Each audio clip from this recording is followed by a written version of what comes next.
Matt Stepp, Dave Campbell's Texas football here at Barnett Stadium in Houston, here with the head coach of the Wheatley Wildcats, Coach Cornelius McFarland, after a 30-24 win over Houston Yates to remain unbeaten on the season. Coach, first off, congratulations on the big rivalry win. Hey, I appreciate you a whole lot. These kids been working hard. We got started kind of late. We lost 4 games due to the delay, and our kids just came ready to play. They were ready for the season to start. I think they were a little antsy being closed up so long, and we were just happy we had an opportunity to come out and play this year. All right, now you guys jumped. Game started out a little slow. Both offenses are kind of feeling each other out. Kind of made some mistakes in the red zone. Third quarter of the game, big plays started happening left and right, and you guys were able to seize control. But then Yates kind of made a late run at you guys. Talk about your kids and being able to hang on in such a rivalry win, because this is an emotional game. Both communities want to win this game really bad. Both schools want to win it really bad. How do you feel like your kids handled that adversity late in the game? Well, we had a few mishaps early. We made a couple of adjustments at halftime. The guys, they've been looking at this game. I don't think they looked over anybody. We know it's a big community thing for years, a very historical game. And our guys, they overcame with the second half. Yates made a great push at towards the latter part of the game, and I'm just so proud of those guys for hanging on. This game, for someone not from Houston, how would you describe this rivalry game? What does it mean to the 5th Ward and the 3rd Ward to play this game?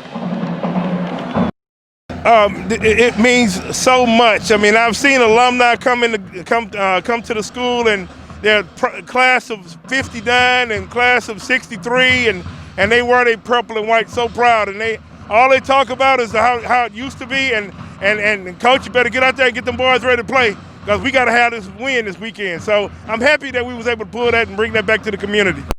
More importantly for you guys, as far as playoff positioning goes, the win tonight really solidifies your positioning. I know you got one more next week, but I know looking ahead, I know where you want to get this program to be a team that not just wins district but wins playoff games. What do you think you guys need to do to keep the momentum going and keep getting better as you try to get into the playoffs? The main thing with us is we got to keep stressing fundamental play. We know as we get ready to go. We got one more game left with Worthing. That's a real competitive team. And then we kind of peeped at who we may be playing, which is the district with the El Campo district. And those guys are doing really well. So our guys, we just got to keep working hard, and we got to coach them up. Got to coach them up, get ready to play.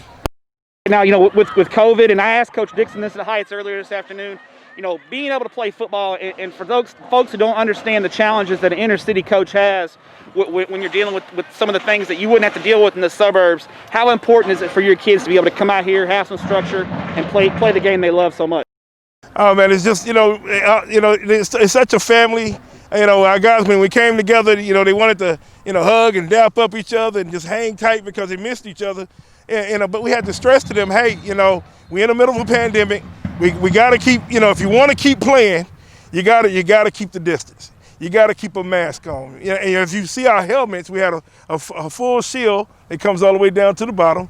And so it was quite an adjustment at first, because the kids would say, Coach, I can't breathe. I said, well, do you want to play football? And so that's what the district mandated us to do. And you said, if you want to play, that's what we got to do.